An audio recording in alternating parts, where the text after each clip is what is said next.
What am I supposed to do?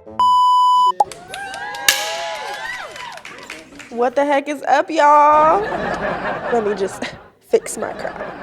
What the heck is up, y'all? My name is Kendall Hart. Today I'm going to be telling you guys a story, my very own personal and intimate story. This is baby Kendall, so maybe 4 years ago, I would say. I was still a little bit young, a little bit naive, and this is going to be touching on my challenges with escapism and friendship and how it delayed me cutting somebody out of my life for far longer than it should have. Let me set the scene for y'all. We'll call her Snickers. Okay, so Snickers and I met. We met at a good vibe. Like, it was fun. It was a party. We were mutual friends with this one girl, and she introduced us. So right off the bat, we knew how to have a good time. We were having fun. We would hang out. We would go to different events, different parties. I say events, but we were in college, so it was literally just parties.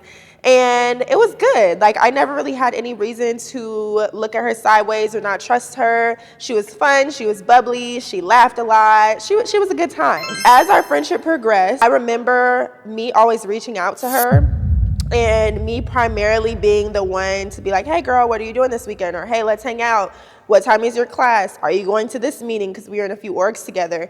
And I started to realize, like, it feels kind of like I'm always the one reaching out.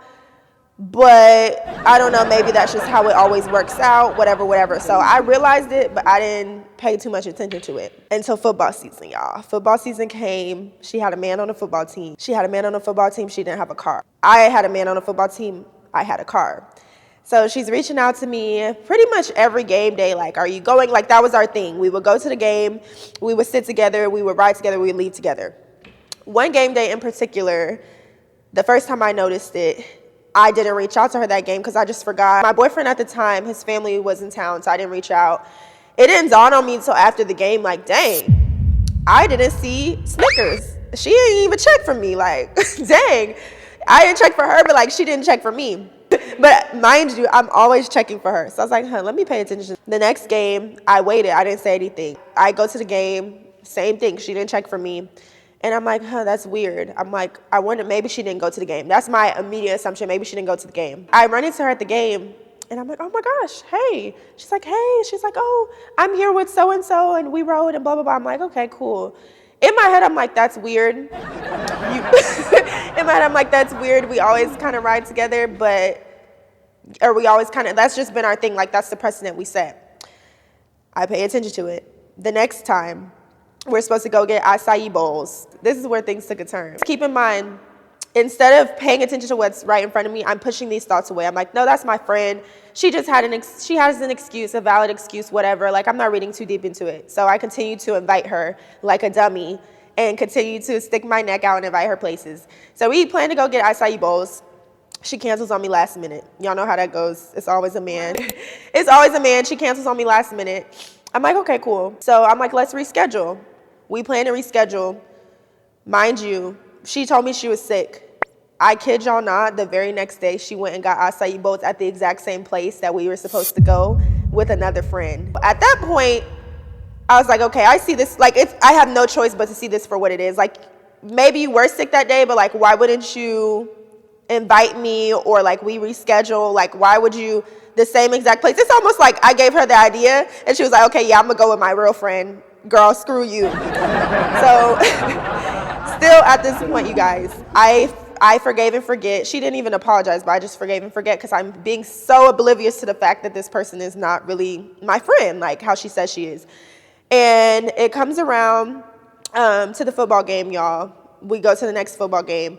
And we had plans to ride together because I have a car. Like I said, she didn't. And all of a sudden, it's time to literally leave for the football game. I think it was an important one, like homecoming or something. And she texted me, hey, girl, so sorry. I'm not going to be able to ride with you. I'm going to ride with this person, blah, blah, blah, blah, blah. And I'm like, okay, cool. Like, I'm thinking, if you're riding with them and we made plans to go to the game together, like, we're both going to ride. And she's like, I was like, okay, cool. Like, do you want me to meet you, like, at your dorm? What? And she's like, well, no, because the car is actually full. So we'll probably just meet you at the game. Mind you, this is the only person I was going to the game with. So now I'm going to the game by myself because she flaked. After that, my feelings were very hurt.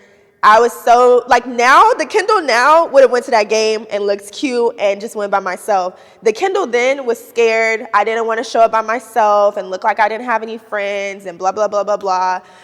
And yeah, so that basically taught me, like, you had so many opportunities to see that this person wasn't your friend, but you chose to see a different reality than what was right in front of you. And now your feelings are hurt. Now you let this person be in your life for so much longer, and come to find out, you guys, from our same mutual friend that introduced us, she was talking all kinds of crap about me, pretty much the whole friendship. Wasn't really genuine, like stuff that I told her in confidence, she would go and tell the other friend. So it's like I wouldn't say I could have prevented that, but I could have stopped being her friend a long time before, because she was using me for rides, for cars, for when she felt like it. It was a very one-sided, unhealthy friendship. So instead of me avoiding it and like not believing what could be true, I needed to just see what was right in front of me. And yeah, I think I, for one, indulged in something that wasn't serving me. I thought she was a good time. I didn't really care that she was using me for her benefit. I wasn't confident in me and myself as a friend, so I wanted to cling to her and still be her friend, even though she was doing all of these shady things. I feel like I didn't have a sense of awareness that I do now. I didn't have as much discernment as I do now, and I allowed this person to basically use me, and I kept saying yes. Like, there were times where I didn't really want to drive, or I didn't really want to, like, I could have carpooled with somebody else and saved my gas, but I'm saying, yeah, like, I'll be your carpool, I'll be your chauffeur, because I wanted to keep that friendship, whereas it wasn't two-sided. Like, it was basically me being inconvenienced, having to go pay for parking, do all of these things to make this person feel comfortable. This made my escapism better, I would say, because it taught me, like, this is the outcome of whenever you do practice escapism. This is where you fall. I'd rather believe what's in front of me and have discernment and remove myself from those situations in a healthy way before I'm forced to remove myself from the situation, because it wouldn't have ended in tears. It wouldn't have ended in me thinking she was shady and all these things and her telling my business to everybody if I would have said, okay, strike two, you've shown me that you're not my friend.